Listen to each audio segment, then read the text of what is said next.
గుండె నిండా గుడిగంటలు సీరియల్లో కామాక్షి ద్వారా పూలబండి విషయంలో రోహిణి కుట్ర తెలుసుకుని ప్రభావతి చెంప చెల్లుమనిపించిన సత్యం. ఇంతకు ఏం జరిగింది? అసలు కామాక్షి ద్వారా పూలబండి విషయంలో రోహిణి ప్రభావతి కుట్ర చేశారన్న విషయం కామాక్షి ఎలా తెలుసుకుని సత్యానికి చెప్పింది? ఇదంతా కూడా వీడియోలో చూసి తెలుసుకునేద్దాం. మొత్తానికైతే ప్రభావతి ఇటు రోహిణి ఇద్దరూ కలిసికట్టి ప్లాన్ చేసి ఇంకా కార్పొరేషన్ వాళ్ళకి ఫోన్ చేసి మరీ కంప్లైంట్ ఇవ్వడంతో వాళ్ళు కాస్త రానే వస్తారు. మీనా సత్యం ఎంత ఆపాలని ప్రయత్నించినా కానీ, ఒక పక్క కామాక్షి కూడా వాళ్ళతో గొడవ పడినా కానీ వాళ్ళు మాత్రం కంప్లైంట్ ఇచ్చాక ఒక్క క్షణం ఇక్కడ ఉంచకూడదమ్మా, ఉంచితే మా ఉద్యోగాలు పోతాయని చెప్పి వాళ్ళ మాటను పక్కన పెట్టి మరీ బండిని తీసుకుని వెళ్ళిపోతారు. మీనా ఎంతగానో ఏడుస్తూ ఉంటుంది. ఇంకా వెంటనే బాలుకి ఫోన్ చేసేసరికి బాలు గబ్బగబ్బా వచ్చేస్తాడు. ఏమైంది మీనా అని చెప్పనేసరికి మీనా బాలును పట్టుకుని ఎంతగానో ఏడుస్తూ ఉంటుంది. ఏమైంది అని చెప్పాను కానీ పూలబండి ఏం చేశారు అని చెప్పనేసరికి ఏముందిరా, ఎవరో వాళ్ళ కళ్ళు కుట్టి మీనా తన కాళ్ళ మీద తను నిలబడడం చూడలేక ఆ పూల బండినికి తీసేయమని కంప్లైంట్ ఇచ్చారంట.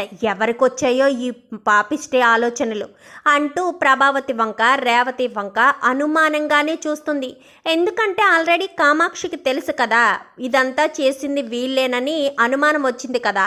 సో వీళ్ళని పర్టికులర్గా తిట్టేసరికి తెలుసుకుంటానత్త, ఖచ్చితంగా తెలుసుకుంటానని, కానీ నీతో పాటు నేను కూడా తెలుసుకుంటానురా. మీనా ఇలా ఏడుస్తూ ఉంటే నాకు చాలా బాధగా ఉంది. ఎప్పుడూ నవ్వుతూ సంతోషంగా ఉండే మీనా ఇలా బాధపడుతూ ఉండడం నాకు వల్ల కావడం లేదు. ఎవరు చేశారో మొదనష్టపు వాళ్ళు, వాళ్ళ చేతులు ఇరిగిపోను, వాళ్ళ కాళ్ళు ఇరిగిపోను అంటూ తిట్టి సరే నేను వెళ్ళొస్తానన్నయ్య, ఖచ్చితంగా తెలుసుకుంటానని చెప్పి అక్కడి నుంచి కామాక్షి వెళ్ళిపోతుంది. ఇంకా సత్యం కూర్చుని బాధపడుతూ ఉంటాడు. ప్రభావతి లోపల నవ్వుకుంటూ ఉంటుంది. ఏంటి ప్రభా, నువ్వు తెగ సంతోషపడుతున్నావు?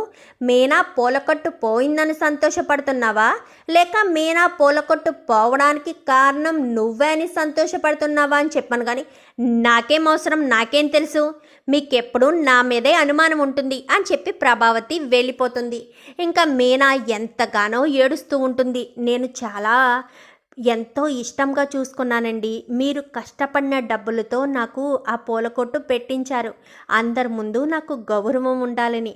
కానీ మీరు ఆ పూల కొట్టు పోయేసరికి నాకు చాలా బాధ కలుగుతుంది అని చెప్పి మీనా ఎంతగానో బాధపడుతూ ఉంటుంది. బాధపడద్దు, అస్సలు బాధపడద్దు మీనా అని చెప్పనేసరికి లేదండి, బాధ లేకుండా ఎలా ఉంటుంది? నా భర్త నా మీద ప్రేమతో పెట్టించిన పూల కొట్టది, నేను బాధపడకుండా ఉంటానా అంటూ కన్నీరు మున్నీరులా ఏడుస్తూనే ఉంటుంది. రాత్రంతా కూడా మీనా ఏమీ తినదు. మరుసటి రోజు ఉదయాన్నే ప్రభావతి మీనాని పిలిచి గట్టిగా కేకలు వేస్తుంది. ఏంటే పూలకొట్టు పోయిందా, ఇంకా నువ్వే పోయావా? ఏ ఇంట్లో పనులేమీ చేయలేదు, ఆ బాసర్లు తోమలేదు, వంట చేయలేదు, టిఫిన్ చేయలేదు, కాఫీ నీళ్లు కూడా మా మొహం మీద కొట్టలేదు, ఇప్పటి వరకు ఎవరే తన్ని పెట్టుకుని పడుకుంటే ఎలా కుదురుతుంది అంటూ ప్రభావతి తిడుతూ ఉండేసరికి బాలు వస్తాడు. ఏ నా భార్య ఏంటి పని మనిషి అనుకుంటున్నావా ఏంటి? ఇంట్లో పనులందరికీ చేయడానికి ఏ నీకు తన మొగుడికి తనకి కాఫీ పెట్టుకోవడం కూడా చేత కదా నీ పెద్ద కోడలికి? అక్కడ చేసేది కేవలం జాబే కదా, ఏదో పార్లర్లంతా నడుపుతున్నట్టు ఎందుకు ఊరికి ముందు వెళ్ళిపోవడానికి? టైం టు టైం వెళ్తే సరిపోతుంది ఇచ్చే జీతానికి అంటూ మాట్లాడేసరికి ఇంకా ఇంకా ప్రభావతి వాళ్ళు సైలెంట్ అయిపోతారు. కామాక్షి మరుసటి రోజు ఉదయాన్నే రెడీ అయిపోతుంది. ఏంటే ఎంత ఉదయాన్నే రెడీ అయ్యావు, ఎక్కడికి వెళ్తున్నావేంటి అనగానే మీనాకు ఎంత అన్యాయం జరిగిందో చూసారండి అనగానే సత్యం చెప్పాడే రాత్ర, నాకు చాలా బాధ కలిగింది అనగానే ఇంతకు అరేది ఎవరు చేసుంటారు అనగానే నా అనుమానం ప్రభావతి రోహిణియే అని నాకు అనుమానం అండి అని చెప్పనగానే వాళ్ళ మీద నీకెందుకు వచ్చింది అనుమానం అనగానే నిన్న శృతి వాళ్ళ అమ్మ వచ్చి మీనా ఇంట్లో లేని సమయంలో ఎవరో పూలకు వస్తే ప్రభావతిని కొంచెం కించపరిచినట్టు మాట్లాడిందంట. ఆ దెబ్బతో ప్రభావతి ఈ కొట్టు తీసేయాలని అనుకుని ఆవిడికి తోడు ఈ రోహిణి ఉంది కదా, రోహిణికి సపోర్ట్గా ఉంటుందని రోహిణి ఇదంతా చేసి ఉండొచ్చు అనగాని అయ్యో పాపం మీనా ఏం చేసిందే మధ్యలో పాపం మీనా అటు ఇంట్లో పని చేసుకుంటూ అటు పూల కొట్టు చూసుకుంటూ ఎంతో హ్యాపీగా ఉంది. బాలుగాడు కూడా తన కష్టపడిన డబ్బులతో మీనాక పూల కొట్టు పెట్టించాడు. పాపం ఆ పిల్ల తిన్నదో లేదో అనగానే ఏం తింటుందండి, కన్నీరు మున్నీరుగా ఏడవడం తప్ప పాపం ఏం తింటుంది, ఎంతో బాధపడుతుంది అనగానే అంతే మరి, కష్టపడిన డబ్బులు ఇలాగే పోతే బాధ కాకపోతే ఎలా ఉంటుంది అని చెప్పి అనుకుంటూ ఉంటారు. మరి నువ్వెక్కడికి వెళ్తున్నావు అనగానే కార్పొరేషను అదే మున్సిపల్ ఆఫీస్ దగ్గరికి వెళ్తున్నానండి, ఆ కంప్లైంట్ ఇచ్చింది ఎవరో తెలుసుకుంటాను అనగానే నువ్వు వెళ్ళి అడగగానే చెప్పేస్తారేంటి అనగానే చెప్తారు, ఎంతో కొంత డబ్బిచ్చైనా సరే ఎవరు కంప్లైంట్ ఇచ్చారో మొత్తం తెలుసుకుంటాను, అస్సలు వదిలిపెట్టను. ప్రభావతిని చూస్తుంటే నాకు చాలా కోపం వస్తుంది. మీనా ఓపికని అలుసుగా తీసుకుని తను చాలా ఆడుకుంటుంది అని చెప్పి మాట్లాడేసరికి సర్లే నేను వెళ్తున్నాను డ్రైవింగ్ అని చెప్పనేసరికి సరేనని, అవును నువ్వెక్కడికన్నావు అనగానే మున్సిపల్ ఆఫీస్కి. సరే సరే, మున్సిపల్ ఆఫీస్లో నా ఫ్రెండు వైఫ్ పనిచేస్తుంది, నాతో పాటు డ్రైవర్గా చేస్తాడు, వాడి నెంబర్ ఇస్తాను, లేదంటే వాళ్ళ ఆవిడ నెంబరే నీకు మెసేజ్ చేస్తాను, నువ్వు వెళ్ళి అక్కడికి ఫోన్ చేయి ఆవిడికి, ఆవిడే నీకు అంతా చేస్తుంది, అంతా చేశాక డబ్బులు ఇచ్చావు గనక పరువు పోతుందే నాకు అని చెప్పాను. కానీ లేదులేండి, తెలిసిన వాళ్ళైతే ఎందుకు డబ్బులు ఇస్తాము అని చెప్పనేసరికి సరే మీరు వెళ్ళి కనుక్కొని నాకు నెంబర్ పెట్టండి, ఈలోపు నేను మీనా దగ్గరికి వెళ్ళి మీనాకి ఏదైనా పెట్టేసి అప్పుడు వెళ్తాను అనగానే సరే సరే అని చెప్పి ఇంకా రంగా వెళ్ళిపోతాడు. కామాక్షి డైరెక్ట్గా మీనా దగ్గరికి వెళ్తుంది. అప్పటికే మీనా గిన్నెలు తోముకుంటూ ఏడ్చుకుంటూ గిన్నెలు తోముకుంటూ వంట చేస్తూ ఉంటుంది. వంట చేసేసరికి ఏమ్మా మీనా ఏమన్నా తిన్నావా అనగానే ఏం మాట్లాడదు. ఏం తింటావులే నువ్వు, తినవని నాకు తెలుసు అని చెప్పి లేకు నీకోసం టిఫిన్ తీసుకొచ్చాను టిఫిన్ చెయ్యి అని చెప్పాను. కానీ వద్దు పిన్ని గారు అనగానే ఇంకేం మాట్లాడుకు టిఫిన్ చెయ్యి, నేను తోముతాను గిన్నెలు అనగానే పర్వాలేదు అనేసరికి నువ్వు టిఫిన్ చేయమని చెప్పానా అంటూ టిఫిన్ కాస్త బయట నుంచి తీసుకొస్తుంది. ఆ టిఫిన్ కాస్త తినమని చెప్పి ఆ గిన్నెలన్నీ తోమి అక్కడ బోర్లిస్తుంది. ఏంటి కొత్త పని మనిషిని పెట్టావా అని చెప్పాను. కానీ ఏ వదినా కళ్ళు కనిపించట్లేదా ఏంటి, నేను నీ కంటికి పని మనిషిలా కనిపిస్తున్నానా లేక కళ్ళు పోయాయా అంటూ మాట్లాడేసరికి ఏంటి కామాక్షి నువ్వా అనగానే అవునొదినా, నాకు మీనా మీద జాలి ఉంది, తను నా బిడ్డ లాంటిది కూడా, అందుకే నా బిడ్డ కష్టపడుతూ ఉంటే చూసి ఉండలేక తన కోసం టిఫిన్ తీసుకొచ్చి సహాయం చేస్తున్నాను, నీ కళ్ళు పోయాయి కదా అందుకు పని మనిషిని అని అంటున్నావు అని చెప్పనేసరికి ఏంటి ఎంత ఉదయాన్నే మా ఇంటికి వచ్చావనగాని నీ కోసం రాలేదు, నేను మీనా కోసం వచ్చాను అని చెప్పనేసరికి మీనా టిఫిన్ చేశాక సరేనమ్మా నీకంతా మంచి జరుగుతుందని కామాక్షి కాస్త ఆటోలో బయలుదేరుతుంది. ఎక్కడికి వెళ్తుంది ఇంత ఉదయాన్ని కామాక్షి అనుకుంటూ ఉండగానే మున్సిపల్ ఆఫీస్ దగ్గరికి వెళ్తుంది. వాళ్ళ ఆయన నెంబర్ కాస్త అడిగి మెసేజ్ చేసేసరికి ఫోన్ చేస్తుంది.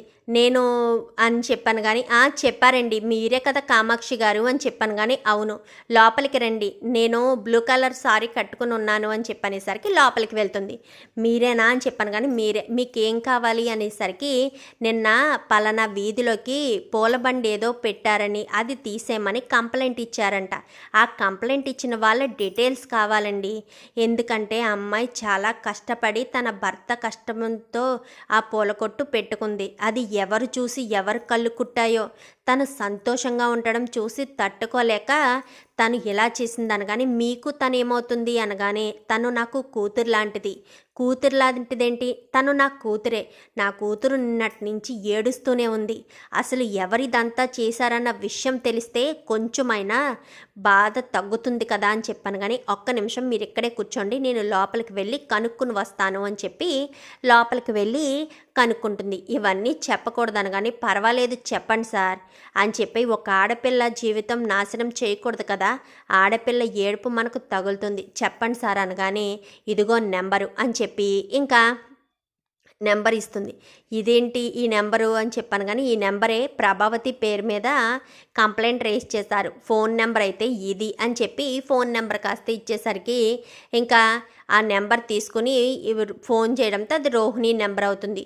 రోహిణి నెంబర్ అవ్వడంతో రోహిణికి ఫోన్ చేసి నువ్వు కనుక నిజం చెప్పకపోతే మాత్రం నేను ఇదే విషయం బాలుకి చెప్తాను, బాలుకి తెలిస్తే నీ పని ఏమవుతుందో తెలుసు కదా అని చెప్పనేసరికి లేదంటే పార్లర్లు బండి తీసేమని ఆలోచన అయితే నాదే కానీ ఆంటీయే ఫోన్ చేసి చెప్పమన్నారు, ఆంటీ నేనే కలిసే చేసాం ఇదంతా అని చెప్పనేసరికి సరే అని నేరుగా ఇంటికొస్తుంది. ఇంటికొచ్చి అన్నయ్య నేను నీతో మాట్లాడాలి అనగాని చెప్పమ్మా అనేసరికి మేనా పూల కొట్టు తీయించేసింది ఎవరో కాదు ప్రభావతి రోహిణియే, ఇద్దరు కలిసి నేను ఇప్పుడు మున్సిపల్ ఆఫీస్కి వెళ్ళి కనుక్కొని వచ్చాను అని చెప్పనేసరికి ఏంటి కామాక్షి ఏంటి నువ్వనేది అనగాని అవునన్నయ్య నిన్న పొద్దుట ఇలాంటి సంగతి అది చూసి ప్రభావతి ఓర్వలేక మేనా పూల కొట్టుని తీయించేసింది, తప్పు ఒకరు చేస్తే శిక్ష మరొకరికి వేసినట్టుగా అన్నదేమో ఆవిడ, ఈవిడి గారేమో మీనాని బాధ పెట్టింది అని చెప్పనేసరికి గబగబా అప్పుడే బాలు వస్తాడు. వచ్చేసరికి లోపలికి వచ్చి ప్రభా అంటూ గట్టిగా పిలవడంతో ప్రభావతి వస్తుంది. ఈలోపు వీళ్ళు కూడా వస్తారు. కామాక్షికి చెప్పేసిందన్న విషయం ప్రభావతికి చెప్పదు రోహిణి. ఈలోపు అందరూ వచ్చేసరికి ప్రభావతి చెంప చెల్లు మనిపిస్తాడు సత్యం. నేనేం చేశానండి అని చెప్పాను కానీ ఏం చేసావా, నువ్వేం చేసావో నీకు తెలీదా, చెప్పు నువ్వేం చేసావో నీకు తెలీదా అని చెప్పాను కానీ నేనేం చేశాను నేనేం చేయలేదు కదా అనగానే మీనా పొలకొట్టు తీయమని చెప్పింది ఎవరే, కార్పొరేషన్ వాళ్ళకి ఫోన్ చేసింది ఎవరే అని చెప్పనేసరికి అది అనగానే మళ్ళీ చెంప పగలగొట్టేసరికి అది అని చెప్పాను కానీ చిచ్చి నువ్వు అసలు మనిషివేనా, ఒక ఆడపిల్ల జీవితం నాశనం చేస్తావా, తను ఎంతో కష్టపడిందే, తను అప్పు తీసుకుంది ఆ కారు కొనడానికి అప్పు తీసుకుంది, దాని మీద అప్పంతా ఎలా కడుతుంది, తన భర్త సంతోషంగా ఉండాలని తనకు వచ్చిన డబ్బులు అక్కడ కొంచెం కట్టి మిగిలిన డబ్బులు అప్పుగా అక్కడ కట్టాలి నెల. తనకు ఇప్పుడు ఆధారం ఎక్కడుంది, అయినా మీనా ఏం తప్పు చేసిందే, ఏం పాపం చేసిందే, ఉదయం లేచి పూలపు కొట్టు పని చూసుకుంటూ ఇంట్లో అన్నీ కూడా చూసుకుంటుంది, తను కష్టపడుతూ ఉంటే చూసి ఓర్వలేకపోయావా, ఏ రోహిణి నీకా మాత్రం బుద్ధి లేదా ఏంటి, మీ అత్తకైతే బుద్ధి లేదు, నీకు బుద్ధి లేదని నిరూపించుకున్నావు, నీలాంటిది కాదా మీనా, నువ్వైతే పార్లర్లు అమ్మేసుకున్నావు బాగానే ఉంది, మీనా పూలకొట్టు పెట్టుకుంది ఏదో చిన్న వ్యాపారమే కదా చేసుకుంటుంది, చూసి వారవలేకపోయారా ఏంటి మీ ఇద్దరు అంటూ ప్రభావతిని కాస్త కొట్టేసరికి ఈలోపు బాలు కాస్త స్కూటీ తీసుకుని వస్తాడు. ప్రభావతి అది చూసి ఒక్కసారిగా షాక్ అవుతుంది. చూద్దాం మరి రాబోయే ఎపిసోడ్స్లో ఇలాగే జరగాలని మీరు కూడా కోరుకుంటే వీడియో నచ్చితే లైక్ చేసి ఛానల్ని సబ్స్క్రైబ్ చేసుకోండి. Thank you for watching.